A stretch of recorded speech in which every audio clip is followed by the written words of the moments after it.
تفسیر القرآن آج کا سبق سورۃ المؤمنون آیت نمبر 55 سے 61 تک۔ اعوذ باللہ من الشیطان الرجیم، بسم اللہ الرحمن الرحیم۔ ایحسبون انما نمدهم به من مال وبنین نسارع لهم في الخيرات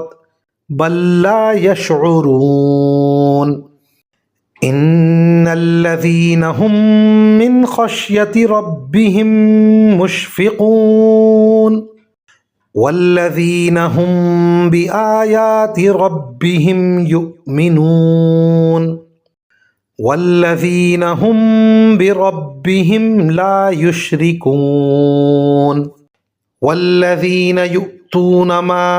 آتوا وقلوبهم وجلة أنهم إلى ربهم راجعون أولئك يسارعون في الخيرات وهم لها سابقون۔ ترجمہ: کیا یہ لوگ اس خیال میں ہیں کہ ہم ان کو جو دولت اور اولاد دیے جا رہے ہیں تو ان کو بھلائیاں پہنچانے میں جلدی دکھا رہے ہیں؟ نہیں، بلکہ ان کو حقیقت کا شعور نہیں ہے۔ حقیقت یہ ہے کہ جو لوگ اپنے پروردگار کے رعب سے ڈرے رہتے ہیں اور جو اپنے پروردگار کی آیتوں پر ایمان لاتے ہیں اور جو اپنے پروردگار کے ساتھ کسی کو شریک نہیں مانتے اور وہ جو عمل بھی کرتے ہیں اسے کرتے وقت ان کے دل اس بات سے سہمے ہوتے ہیں کہ انہیں اپنے پروردگار کے پاس واپس جانا ہے، وہ ہیں جو بھلائیاں حاصل کرنے میں جلدی دکھا رہے ہیں اور وہ ہیں جو ان کی طرف تیزی سے آگے بڑھ رہے ہیں۔ ان آیات کی تفسیر میں مفسرین کرام فرماتے ہیں بہت سے کفار اپنے حق پر ہونے کی یہ دلیل دیتے تھے کہ ہمیں اللہ تعالیٰ نے بہت سا مال و دولت دے رکھا ہے، ہماری اولاد بھی خوشحال ہے، اس سے پتہ چلتا ہے کہ اللہ تعالیٰ ہم سے خوش ہے اور ہمیں آئندہ بھی خوشحال رکھے گا۔ اگر ناراض ہوتا تو یہ مال اور اولاد ہمیں میسر نہ ہوتا۔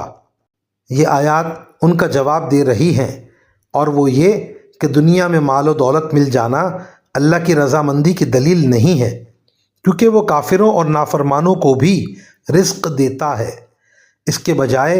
وہ ان لوگوں سے خوش ہے اور ان کا انجام بہتر کرے گا جن کے حالات ان آیات میں بیان فرمائے گئے ہیں، یعنی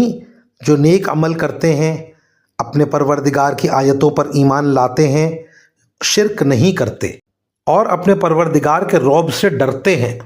حتیٰ کہ نیک عمل کرتے ہوئے بھی ان کے دل میں کوئی بڑائی نہیں آتی، بلکہ وہ سہمے رہتے ہیں کہ اس عمل میں کوئی ایسی کوتاہی نہ رہ گئی ہو